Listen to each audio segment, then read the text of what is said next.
Hello दोस्तों, आपका स्वागत है आपके अपने ही चैनल में जिसका नाम है एंट्री ऐप। दोस्तों यहाँ पर आज हम देखने वाले मध्य प्रदेश की प्रमुख बोलियां, कौन कौन सी बोली बोली जाती है उनके बारे में थोड़ा सा जानेंगे कि कौन सा क्षेत्र पे कहाँ पे कितनी कैसी बोली बोली जाती है। जो कि मध्य प्रदेश पीएससी के लिए व्यापम का जो एमपी पुलिस का एग्जाम है, एसआई है, कोई भी एग्जाम हो जो भी होने वाले हैं यहाँ पर अभी मध्य प्रदेश स्टेट लेवल में, उसमें इनमें से जो है एक क्वेश्चन जरूर पूछा जाता है। तो आइए शुरू करते हैं इसको। तो सबसे पहले अगर हम यहाँ पर बात करें तो क्या हो सकता है, मैप से समझना ज्यादा जरूरी है। तो सबसे पहले तो हम भाषा के बारे में जानते हैं थोड़े से पहले। क्या भाषा? तो हमारे मध्य प्रदेश की जो राजकीय भाषा है वो कौन सी है भैया? हिंदी है। कौन सी है? राजकीय भाषा की अगर बात करें, मध्य प्रदेश की राजकीय भाषा है हमारी हिंदी। अब भाषा आखिर होता क्या है? भाषा या जो मतलब होते क्या है भाषा? तो भाषा की अगर हम बात करें तो भाषा एक मानव समुदाय में ऐसी चीज है जिससे लोग अपने भावनाओं को, अपने भाव और विचारों को एक दूसरों के साथ आदान प्रदान करते हैं। जैसे कि मैं आपको हिंदी भाषा में बता रहा हूं, आप उसको समझ पा रहे हो, तो ये तो हम पढ़ाई कर रहे हैं। लेकिन पहले अगर आदि मानव लोग क्या करते थे? इशारों में बात करते थे, है ना। फिर बोलना सीखा उन्होंने। तो हमको पानी चाहिए तो मैं मांगूंगा कि भाई मुझे पानी पीना है, आप मुझे पानी दो। तो मैंने क्या किया? अपनी भाव को रखा कि भाई मुझे प्यास लगी है, मैंने पानी मांगा। सामने वाले ने प्रतिक्रिया करी कि हाँ मैं लाकर देता हूं, तो आप समझ गए कि नहीं मुझे पानी मिल रहा है। तो यही चीज है, एक साधन है, एक मीडियम है, अपनी भावनाओं को, अपने भाव विचारों को आदान प्रदान करने का एक साधन है जिसको हम भाषा बोलते हैं। जिसको क्या बोलते हैं? हम भाषा बोलते हैं। और ये संस्कृत, देखिए सबसे पहले, सबसे पुरानी, सबसे प्राचीन भाषा की बात करें तो कौन सी भाषा भी? हमारी संस्कृत भाषा है, संस्कृत। तो संस्कृत भाषा के जो भास धातु से निर्मित है ये भाषा, भाषा शब्द जो बना है तो संस्कृत के भास से यहां पर ये निर्मित है। तो सबसे पुरानी जो है वो भाषा अगर हम बात करें तो संस्कृत ही है यहां पर। और भास से बना है। इसका जो अर्थ होता है, इसका अर्थ होता है बोलना। क्या होता है? बोलना या फिर कहना। बोलना या फिर कहना। तो ये इसका यहां पर अर्थ हो जाता है। भाषा के प्रकार देख लेते हैं। तो भाषा मेनली जो है यहाँ पर तीन प्रकार के होते हैं। तीन प्रकार के भाषा होते हैं। कौन कौन से होते हैं? एक मौखिक भाषा, जैसे कि जो मैं बोल रहा हूं, मौखिक, मौखिक भाषा। और अगर हम बात करें मौखिक के अलावा, जो ये पहला है। दूसरा लिखित भाषा, जैसे कि मैं ये लिख रहा हूं, लिखित भाषा, लिखित भाषा। तीसरा हो गया सांकेतिक भाषा। कौन सा? अब जो सुन नहीं सकते, जो बोल नहीं सकते, उनके लिए क्या है? तो सांकेतिक भाषा, सांकेतिक भाषा।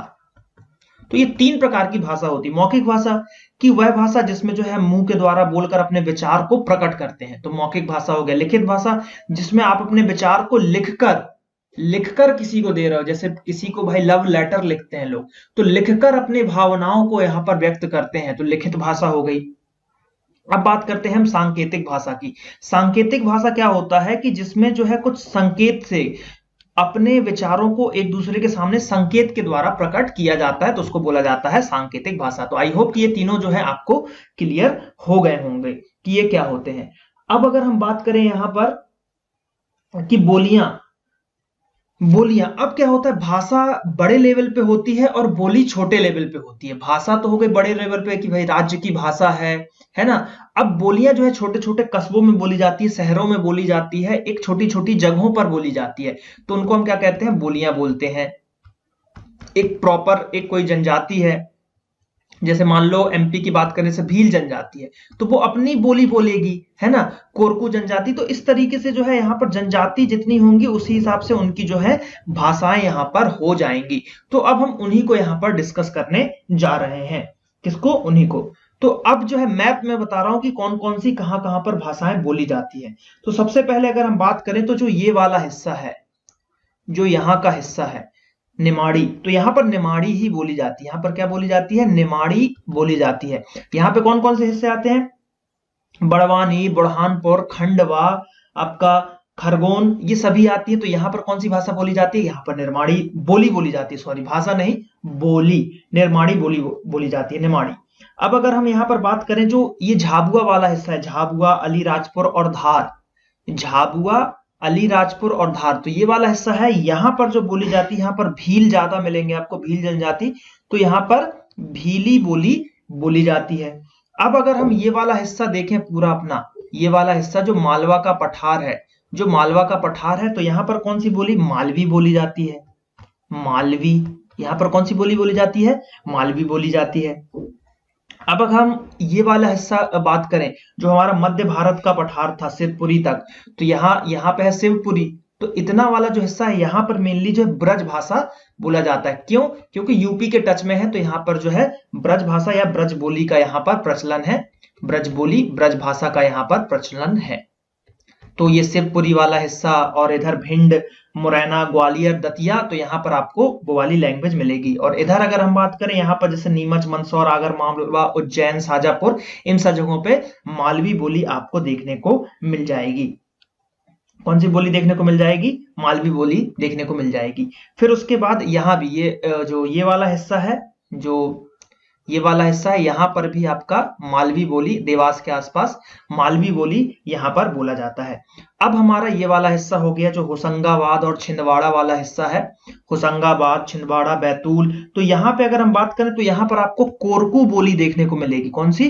कोरकू देखने को मिल जाएगी। यहाँ पर कौन सी? कोरकू देखने को मिल जाएगी। अब हम इधर बात कर लेते हैं जो बालाघाट, सिवनी, डिंडोरी, मंडला वाला क्षेत्र है, जो ये वाला क्षेत्र है, ये वाला क्षेत्र है, तो यहाँ पर जो आपको देखने को मिलेगा गोंड, यानी कि गोंडी, गोंडी बोली आपको देखने को मिल जाएगी। अब जो पूरा ये वाला हिस्सा है कटनी, और इधर क्या बोलते हैं, रीवा, पन्ना, सीधी, सिंगरौली, उमरिया, शहडोल, तो ये वाले हिस्से में अगर हम बात करें तो ये कौन सा? ये पठार ही बघेलखंड का पठार है। ये कौन सा पठार है? बघेलखंड का पठार है। तो यहाँ पर बघेली बोली जाती है। कौन सी बोली जाती है? बघेली बोली यहाँ पर जाती है, तो बघेली हो जाएगा। अब बीच वाला हिस्सा बच गया जो कि यहाँ पर क्या है? रायसेन, रायसेन, सागर, है ना, टीकमगढ़, ये जो एरिया हो गया, तो इस एरिया में जो बोली जाती है अगर हम बात करें यहाँ पर, तो यहाँ पर ये देखो, ये वाला हिस्सा जो हमने देखा था ये क्या है? बुंदेलखंड है, तो बुंदेली बोली जाती है। कौन सी बोली जाती है?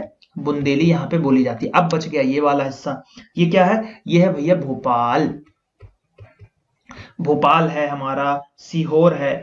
तो यहाँ पे जो बोला जाता है ये मिश्रित भाषा, आप बोल सकते हैं उसको मिश्रित, सभी चीज का जो है मिक्सचर है, मिश्रित बोली यहाँ पर बोली जाती है। तो इस तरीके से जो है यहाँ पर, तो हमने कौन कौन से यहाँ पर देख ली, चलिए मैं लिख देता हूं। यहाँ पर हमने देखा यहाँ पर निमाड़ी, क्या देखा हमने यहाँ पर? निमाड़ी देखा हमने यहाँ पर भीली देखा, है ना, निमाड़ी हो गया, भीली हो गया, मालवी हो गया, मालवी हो गया, फिर उसके बाद बुंदेली, बुंदेली, फिर गोंडी,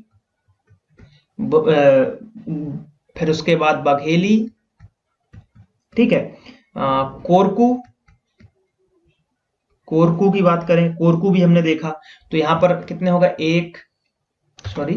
यहाँ पे हो गया हमारे पास 1, 2, 3, 4, 5, 6, 7, और कौन सी? ब्रज थी, मालवी हो चुकी है हमें यहाँ पर, है ना, बुंदेली हो गया, मिश्रित देख लिया हमने। तो मेनली 7 से 8 जो है यहाँ पर इंपॉर्टेंट है, निमाड़ी, मालवी, बुंदेली, बघेली, कोरकू, भीली, गोंडी, है ना, ब्रज, हल्बी, ये सभी चीजें जो है बोली जाती हैं।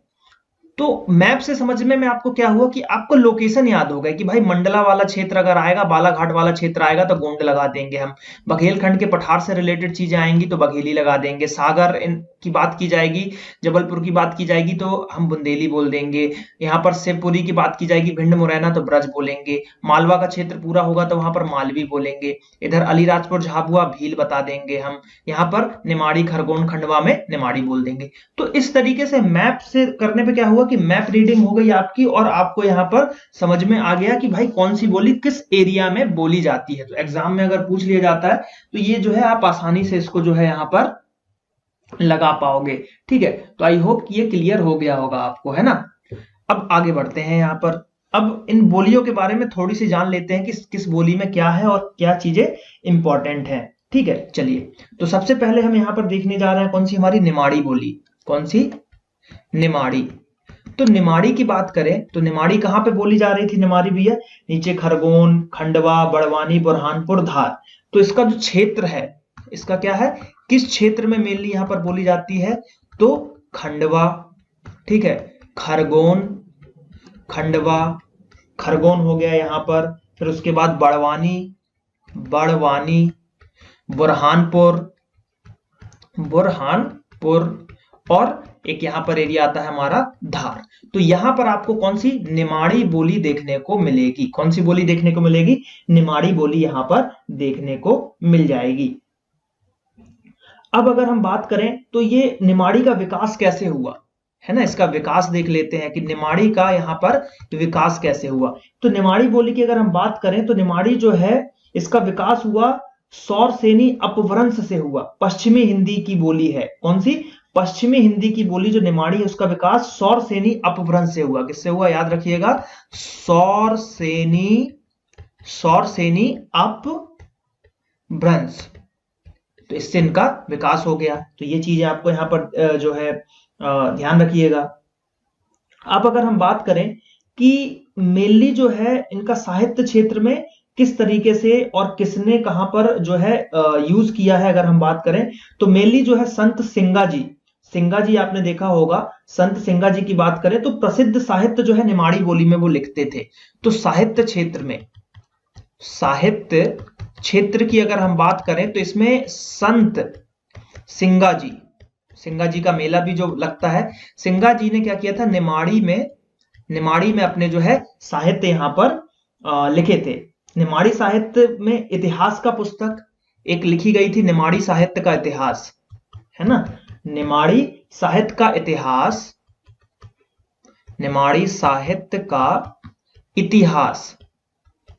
इतिहास की बात करें तो ये जो पुस्तक थी ये किनके द्वारा लिखी गई, श्रीराम परिहार ने।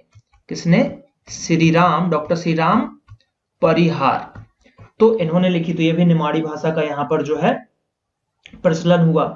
अब अगर हम बात करें कि निमाड़ी के बारे में और यहां पर क्या इंपॉर्टेंट है, तो मेनली एक चीज और इंपॉर्टेंट आती है कि निमाड़ी दिवस कब मनाया जाता है, निमाड़ी दिवस। तो निमाड़ी दिवस की अगर हम बात करें तो निमाड़ी दिवस जो मनाया जाता है वो मनाया जाता है 29 सितंबर को। कब मनाया जाता है, 29 सितंबर को निमाड़ी जो है यहाँ पर मनाया जाता है, निमाड़ी दिवस के रूप में मनाया जाता है। तो उस निमाड़ी के ऊपर इतनी ही चीजें हैं, ज्यादा इंपॉर्टेंट नहीं है।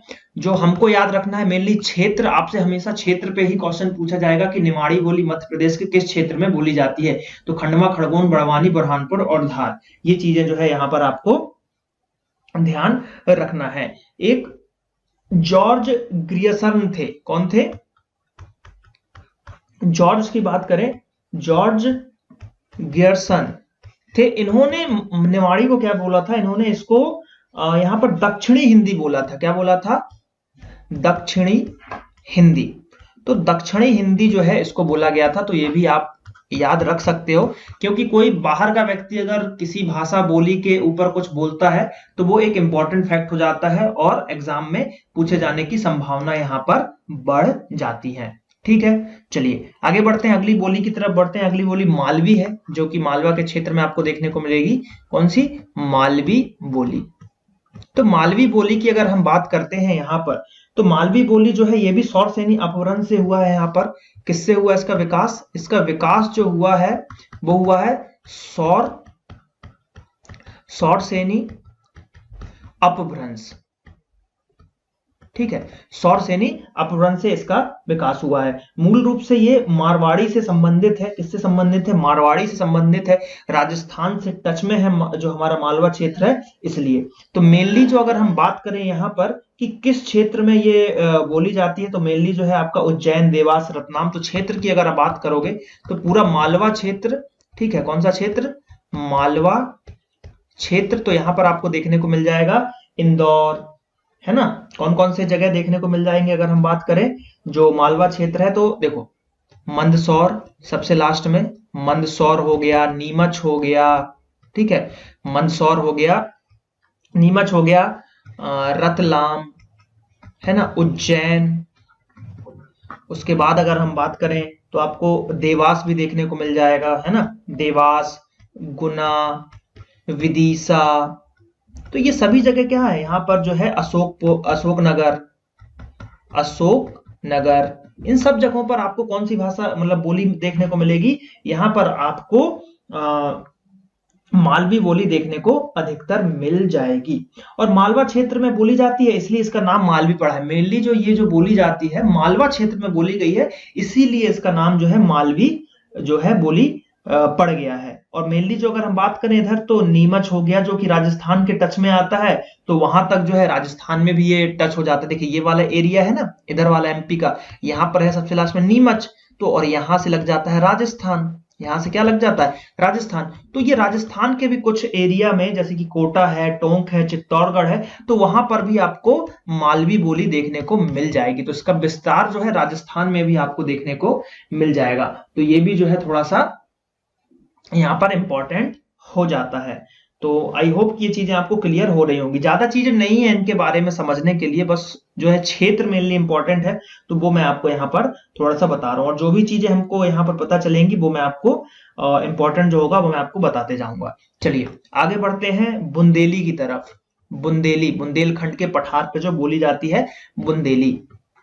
बुंदेली की बात करते हैं, बुंदेली बोली की यहाँ पर हम बात करते हैं। तो बुंदेली बोली जो है यहाँ पर, तो ये किस क्षेत्र में देखने को मिलेगी? जो बुंदेलखंड का पठार है, जो मैप में मैंने आपको बताया किसका, बुंदेलखंड का पठार है, तो मेनली कहां पर देखने को मिलेगा? तो इसका क्षेत्र देखें तो क्षेत्र जो होता है इसका सागर, कहां पर देखने को मिल जाएगा? सागर में देखने को मिल जाएगा, दमोह में देखने को मिल जाएगा, टीकमगढ़, टीकमगढ़, ठीक है, दमोह में देखने को मिल जाएगा, टीकमगढ़ में देखने को मिल जाएगा। उसके बाद अगर हम यहाँ पर बात करें तो ग्वालियर, ग्वालियर हो गया है ना, और भी जबलपुर है, जबलपुर, नरसिंहपुर, नरसिंहपुर, इन सभी जगहों पर आपको क्या देखने को मिल जाएगा? आपको बुंदेली। मेनली पठार याद रखो, मालवा का पठार था तो मालवा की बोली बोली जाती थी, बुंदेलखंड का पठार आ रहा है तो बुंदेलखंड की यहां पर बोली हो जाएगी। किसकी हो जाएगी? बुंदेलखंड की यहां पर बोली हो जाएगी।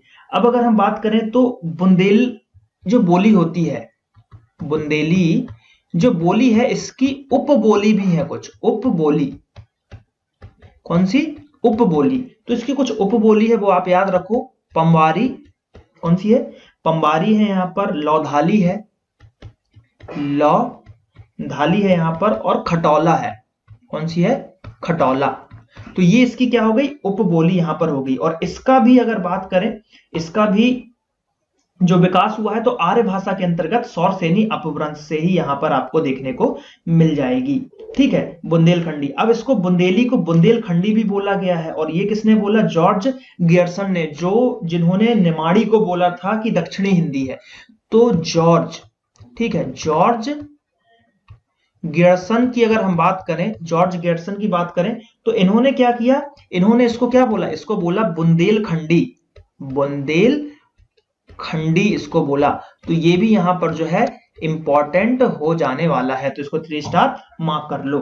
ठीक है, अगर बात करें बुंदेली बोली, तो ये जो है मध्य प्रदेश में ज्यादा बोली जाती है। बुंदेली आपको मध्य प्रदेश में इसका जो विस्तार आपको ज्यादा देखने को मिलेगा, मतलब अधिक व्यापक रूप से इसका विस्तार आपको देखने को मिल जाएगा। ठीक है, अब आप बात करते हैं तो बुंदेली बोली जो है साहित्य रचना की दृष्टि से जो है समृद्ध है। भारतीय इतिहास में चंदेल शासकों को लेकर बुंदेली निरंतर विकसित होती रही है। तो मेनली चंदेल शासकों से रिलेटेड चीजें भी इस बोली में आपको देखने को मिल जाएंगी। ठीक है, तो बुंदेली में ज्यादा चीजें नहीं है, इतनी ही चीजें यहां पर है।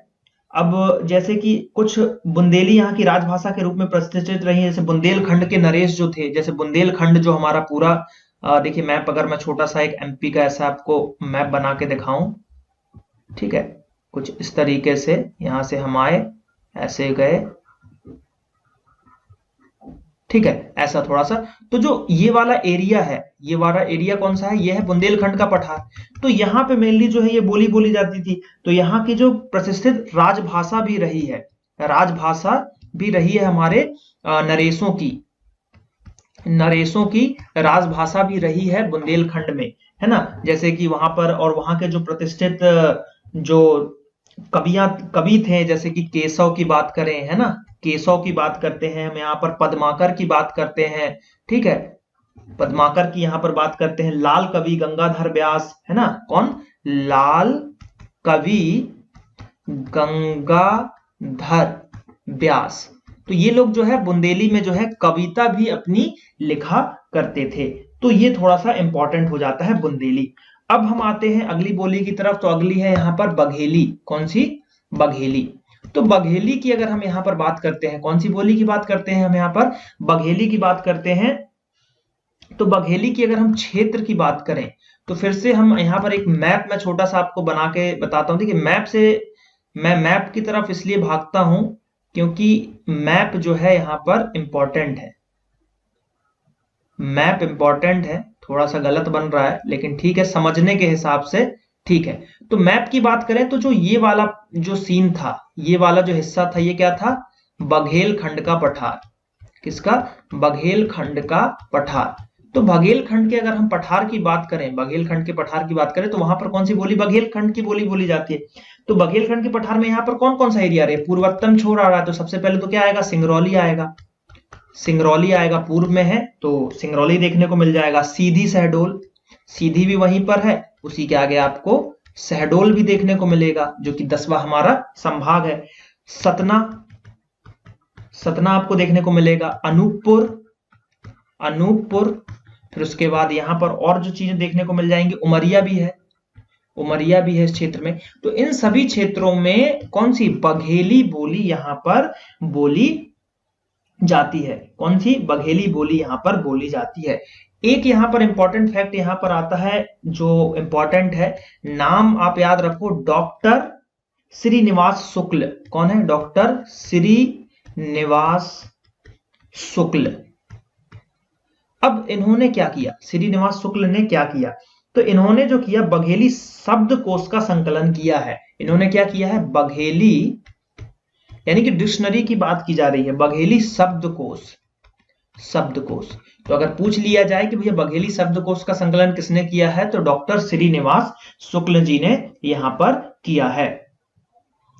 अब अगर हम बात करें जो बघेली भाषा में कुछ रचनाएं हैं यहाँ पर कि महाराजा विश्वनाथ सिंह की परम धर्म विजय और विश्वनाथ प्रकाश जैसी रचनाएं जो है बघेली में ही आपको देखने को मिल जाएगी।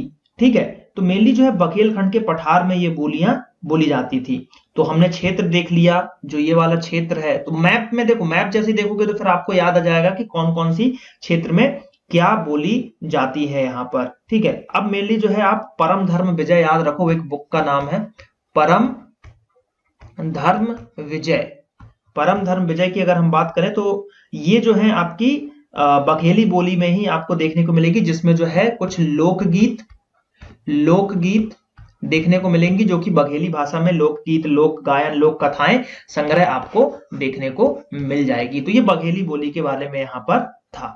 चलिए आगे बढ़ते हैं। छोटी छोटी चीजें हैं, ज्यादा इंपॉर्टेंट चीजें नहीं है। जो क्षेत्र मेनली इंपॉर्टेंट है, एग्जाम में क्षेत्र ही पूछा जाता है। कोरकू बोली की अगर हम बात करें, जो कि कोरकू जनजाति के द्वारा यहाँ पर बोला जाता है। देखिए अब इस बोली से आपको एक चीज इंपॉर्टेंट आपको क्या याद हो गई कि जिस क्षेत्र में जो बोली बोली जाती है वो जनजाति भी वही होगी, है ना, वो जनजाति। जैसे कोरकू है तो होशंगाबाद छिंदवाड़ा में आप अगर आपसे पूछ लिया जाए कोरकू जनजातियां कहाँ पे पाई जाती हैं, तो आप लगा दोगे छिंदवाड़ा, होशंगाबाद, इस तरीके से। तो इनका जो क्षेत्र है, अगर इसके हम क्षेत्र की बात करें, कोरकू के क्षेत्र की बात करें, तो ये आपको देखने को मिलेगा बैतूल, बैतूल में, होशंगाबाद में, होशंगाबाद में आपको देखने को मिल जाएगा, छिंदवाड़ा में देखने को मिलेगा, छिंदवाड़ा। उसके बाद अगर हम बात करें खरगोन, खरगोन में भी ये आपको देखने को मिल जाएगा ये।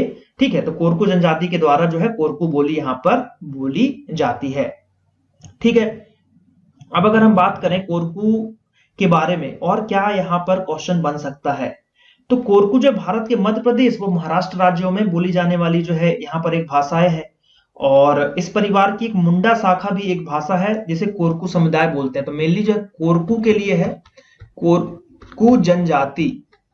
तो कोरकू जनजाति है तो इनके द्वारा एक जो है मुंडा भाषा भी बोली जाती है। तो ये भी समझ लो कि कोरकू की ही साथ वाली भाषा है। तो मुंडा शाखा जो है इसकी एक भाषा हो गई। तो मेनली किसके द्वारा बोली जाती है, कोरकू जनजाति के द्वारा बोली जाती है, बैतूल, होशंगाबाद, छिंदवाड़ा, खरगोन। और इसका विस्तार जो है महाराष्ट्र तक है। महाराष्ट्र के भी कुछ हिस्सों में बोला जाता है, कुछ हिस्सों में बोला जाता है, बोला जाता है।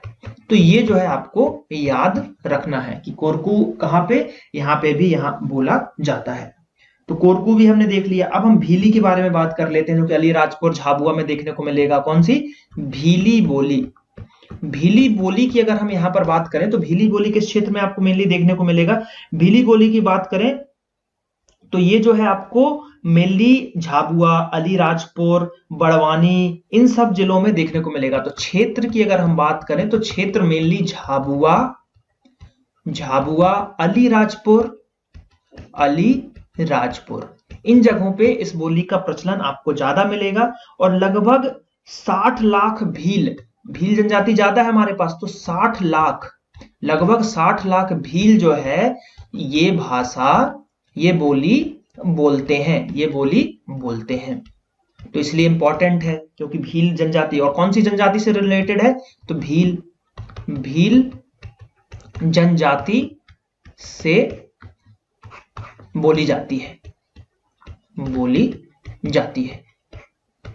तो ये जो है यहां पर याद रखना है आपको कि भीलों के द्वारा ये बोली जाती है। अब इसकी कुछ जो है अगर हम बात करें तो भीली, भिलाला, राजस्थान में बागड़ी भाषा के रूप में भी ये प्रचलित है। तो इसकी उप या फिर उपनाम अगर हम बात करें तो भीली तो है ही, है ना, भीली तो है ही। उसके बाद अगर हम यहाँ पर बात करें तो भिलाला, है ना, कौन सी? भिलाला।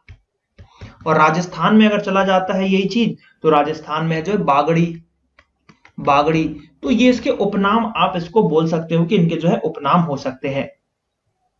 भील आदिवासी जो थे उनका साहित्य जो मेनली जो है मौखिक ही हुआ है, ऐसा लिखित में ज्यादा चीजें यहां पर देखने को नहीं मिली। ठीक है, अब अगर हम बात करें तो साहित्य की जो विधाएं जैसी कथा है, गीत है, पहेलियां है, मुहावरे आदि सब जो है इनके पास देखने को मिल जाएंगी भील ही भाषा में। तो मेनली आपको याद रखना है कि भीली बोली किसके द्वारा बोली जाती है? भील के द्वारा बोली जाती है, भील जनजाति के द्वारा। लगभग 60 लाख भीली जो है ये बोली यहां पर बोलते हैं।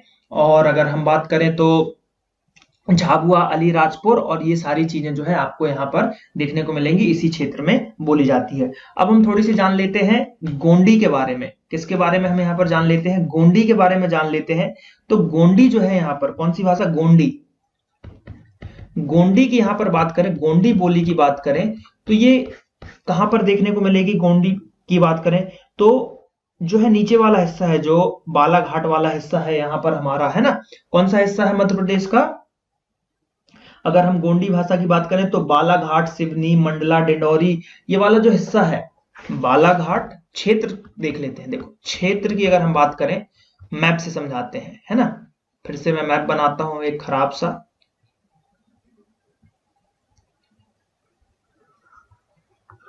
ठीक है, ऐसा करके ये मैप बनाए। तो जो ये वाला हिस्सा है, ये वाला हिस्सा बालाघाट है, मंडला है ना। तो ये वाला जो हिस्सा है यहां पर बोली जाती है कौन सी? गोंडी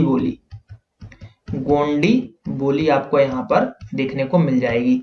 तो ये आपको देखना है कि गोंडी बोली आपको कहां पर देखने को मिलेगी? इस जगह पे गोंडी बोली आपको देखने को मिल जाएगी।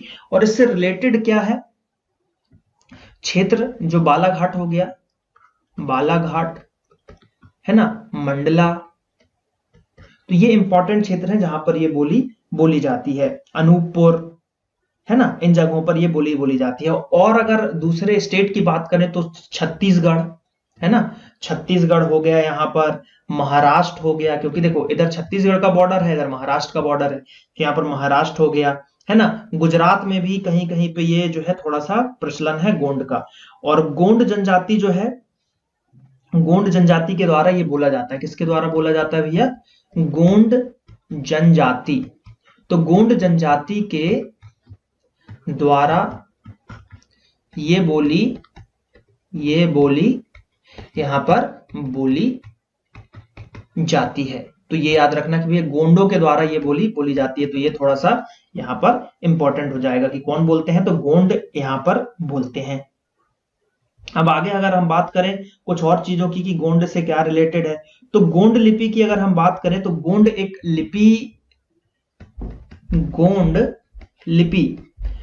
लिपि की बात करें तो गोंड लिपि का डिजाइन जो है सन 1928 में गोंड के द्वारा ही की गई थी, एक गोंड के द्वारा की गई थी। तो ये डेट याद रखना, में भी पूछा जा सकता है कि 1928 में किसके द्वारा की गई थी, तो गोंड के द्वारा ही की गई थी। और गोंड के त्योहार, अब गोंड लिपि के बात करें तो सप्ताह के नाम, महीना, गोंड त्योहारों के नाम सभी जो है गोंड लिपि में ही यहाँ पर प्राप्त हुए थे गोंडों के, अगर हम बात करें तो।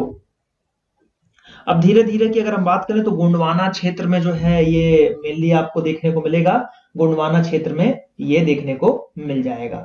ठीक है, अब बात करें तो कुछ और चीजों के बारे में कि जो गोंडी की अगर हम बात करें तो और क्या है इस पे इंपॉर्टेंट, है ना। गोंडी में और क्या इंपॉर्टेंट हो सकता है जो एग्जाम में यहां पर पूछा जाता है। तो जो गोंडी लिपि थी, क्या थी, ये थी हमारी जो गोंडी लिपि थी यहां पर, उसको बालाघाट के जिले के भाव सिंह, एक नाम याद रखो आप, भाव सिंह, ठीक है, भाव सिंह की बात करें, भाव सिंह मसराम, भाव सिंह मसराम ने क्या किया था, वर्ष 1957 में 1957 में प्रकाशित किया। मतलब गोंडी जो भाषा थी उसको गोंडी लिपि के रूप में प्रकाशित किया और उस लिपि का व्यापक उसको समर्थन मिला, उसको प्रकाशित कर दिया, मतलब लिखित में उसको प्रकाशित कर दिया।